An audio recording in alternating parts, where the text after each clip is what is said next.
समय जब Simon commission Bharat आया था, पूरा देश विरोध की आग में भड़क रहा था। भारत के राजनीतिक सुधारों पर कमीशन बना था, लेकिन उसमें एक भी भारतीय नहीं था। यही बात एक आजादी के नायक को मंजूर नहीं थी। दिन था 30 अक्टूबर का। लाहौर में साइमन के विरोध में प्रदर्शन किया गया। विरोध करने वाले युवाओं को बेरहमी से पीटा गया। इसी दौरान पुलिस ने आजादी के मतवाले नायक नाम लाला लाजपत राय जी पर भी निर्ममता से लाठियां बरसाईं।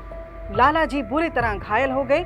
तब उनके अमर शब्द एक संदेश की तरह औपनिवेशिक शासन के विरुद्ध पूरे भारत में एक नारा बन गया।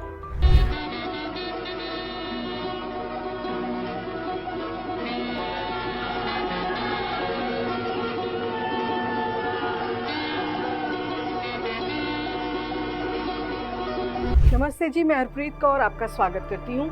लाला लाजपत राय जी से जुड़ी ये घटना आपने कई बार सुनी होगी, लेकिन उनके जीवन का यह कोई एकमात्र किस्सा नहीं है। अगर लाला जी के जीवन के किस्से आप सुनेंगे तो उन महान देशभक्त के लिए मन श्रद्धा से भर आएगा। कहते हैं जब लाला जी को लाठी लगी थी तो उनके ये शब्द थे कि हम पर जो प्रहार किया गया वह ब्रिटिश साम्राज्य के ताबूत में एक कील की तरह था। जिसने भी इसे देखा है वह इसे कभी भूल नहीं सकता है। यह हमारी आत्मा में गहराई तक समा गया है। हमें इस कायरता का बदला उन पर हिंसक हमला करके नहीं, बल्कि अपनी आजादी हासिल करके लेना होगा। घाव गहरा था, चोटें अधिक थी। इस कारण 17 नवंबर का दिन था। लाला जी ने अंतिम सांस ली और भारत देश को आजादी दिलाने के संग्राम में अपने प्राणों का बलिदान दे गए। अतीत को देखते रहना व्यर्थ है, जब तक उस अतीत पर गर्व करने योग्य भविष्य के निर्माण के लिए कार्य न किए जाएं। लाला जी के ये कथन आज भी उतने ही सार्थक है जितना भारत का इतिहास। लाला जी की कहानी सिर्फ इतनी नहीं है। उनके जीवन को अगर देखें तो वे महर्षि दयानंद सरस्वती जी के अनन्य भक्त थे। लाला जी आर्य समाज के एक ऐसे सिपाही थे जो भगत सिंह, चंद्रशेखर आजाद जैसे कई वीरों के लिए प्रेरणा स्रोत बने। लाला लाजपत राय जी भारत की आजादी की लड़ाई के एक बड़े सिपाही ही नहीं थे, बल्कि लेखक, वकील, शिक्षक, समाज सुधारक और आर्थिक उन्नति के जरिए राष्ट्र निर्माण में भी इस अमर बलिदानी का बड़ा योगदान था। लाला जी की कर्मभूमि बेशक पंजाब रही थी, लेकिन पूरे देश से मिले साथ, स्नेह और सम्मान ने लाला जी को बना दिया था पंजाब केसरी। उनके जीवन का एक किस्सा शायद आपने ना सुना हो। वो किस्सा आज भी जीवित है। ये साल था 1894 और इस साल देश की स्वतंत्रता के एक अमर बलिदानी आर्य समाज संस्था के कार्यकर्ता और देशभक्त लाला लाजपत राय जी लाहौर आर्य समाज की एक बैठक में उपस्थित हुए थे। कई मुद्दों पर विचार विमर्श चल रहा था। बैठक में एक मुद्दा ये भी उठा कि भारतीयों की मेहनत की गाढ़ी कमाई का उपयोग अंग्रेजी बैंक चलाने में हो रहा है।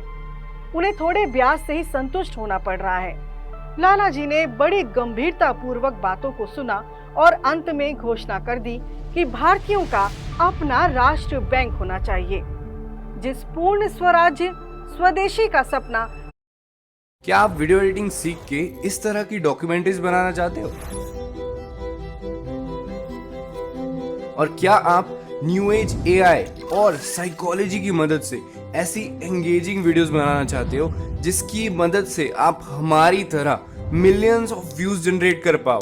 अगर हाँ, तो मैं आपके लिए लेके आया हूं एक zero to hero video editing program, जिसमें मैं आपको बताऊंगा कि मैग्नस मीडिया की तरह डॉक्यूमेंट्रीज कैसे बनानी है, शॉर्ट्स एंड रील्स को मास्टर कैसे करना है, एडिटिंग में साइकोलॉजी का यूज कैसे करना है, एआई टूल्स को कैसे मास्टर करना है और हमारी तरह टाइटल सीक्वेंसेस कैसे बनाने हैं। इतना ही नहीं, जब आप अपनी असाइनमेंट बनाओगे तो हम उसको अपनी वेबसाइट पे पोस्ट करेंगे और आप अपने फेवरेट यूट्यूबर के साथ काम कर सकते हो और ये सब आपको मिलेगा एक पिज्जा से भी कम प्राइस में। तो अगर आप भी अपनी वीडियो एडिटिंग में एक जीरो से हीरो बनना चाहते हो तो अभी नीचे दिए हुए लिंक पे रजिस्टर करो and I will see you on the flip side.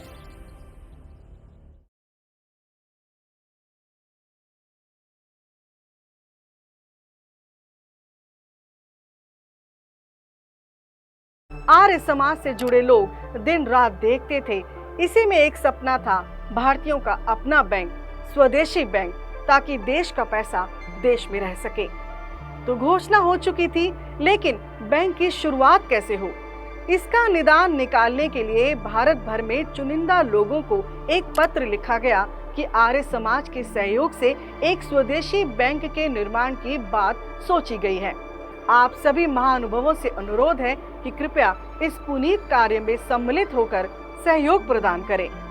पत्र पढ़कर कई लोगों को एक विशुद्ध भारतीय बैंक का यह विचार पसंद आया और वे आगे आए।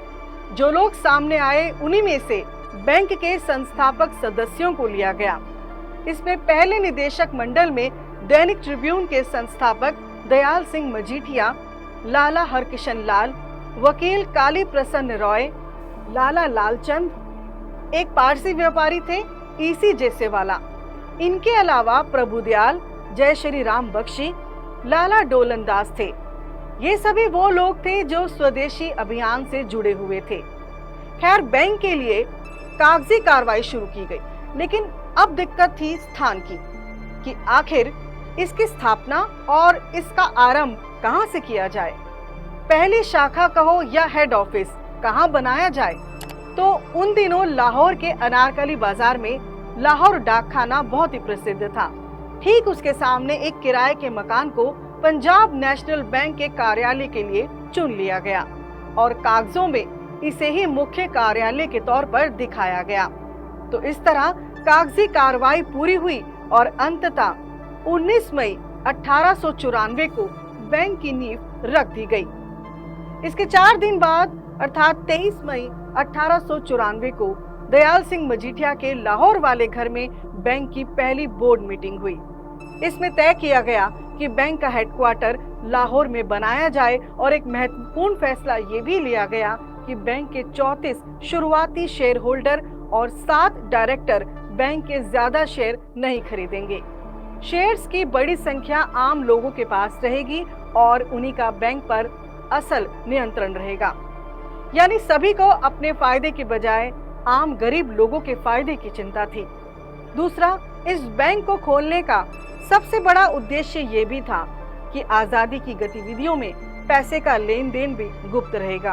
अंग्रेजी शासन को इसकी भनक नहीं लगेगी कि कब किसके द्वारा कितना पैसा क्रांतिकारी सिपाहियों के पास जा रहा है। खैर, अब तक सब तय हो चुका था। अब अनारकली बाजार लाहौर में 12 अप्रैल 1895 को पंजाब नेशनल बैंक को पब्लिक के लिए खोल दिया गया। समय गुजरा और इस स्वदेशी बैंक ने अपना काम लाहौर से बाहर फैलाया। वर्ष था 1900। बैंक में लाहौर से बाहर निकलकर कराची और पेशावर में भी अपनी ब्रांच खोल दी।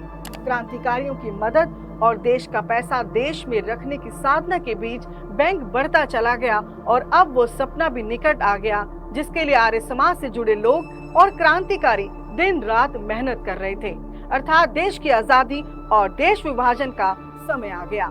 तो इस बैंक को भी लाहौर से निकलना पड़ा। साल 1947 बैंक को अपना लाहौर का पता खोना पड़ा क्योंकि हिंदुस्तान से कटकर पाकिस्तान बन चुका था। इसके लिए काफी कागजी कार्रवाई की जरूरत पड़ी। इसी कारण 31 मार्च 1947 के दिन लाहौर हाई कोर्ट ने बैंक को अपना हेड ऑफिस लाहौर से दिल्ली में रजिस्टर करने की अनुमति प्रदान कर दी थी। 1947 के बाद बैंक ने स्वतंत्र भारत में अपना काम करना शुरू किया और देखते ही देखते पंजाब नेशनल बैंक एक विशाल बैंक बन गया। इस बैंक ने लंबे समय तक एक निजी बैंक के तौर पर काम किया। 19 जून 1969 की आधी रात से देश के 14 बड़े बैंक सरकारी हो गए। इनमें पीएनबी भी था। बेशक आज पंजाब नेशनल बैंक भारत का एक सरकारी बैंक है, लेकिन ये भी नहीं भूलना चाहिए कि राष्ट्र को समर्पित इस बैंक को आरंभ करने का श्रेय आर्य समाज के महापुरुषों को जाता है। लाला जी आज भी अपने कार्यों और बलिदान से अमर है। ऐसे वीर क्रांतिकारी आर्य समाज की महान विभूति लाला लाजपत राय जी को शत शत नमन।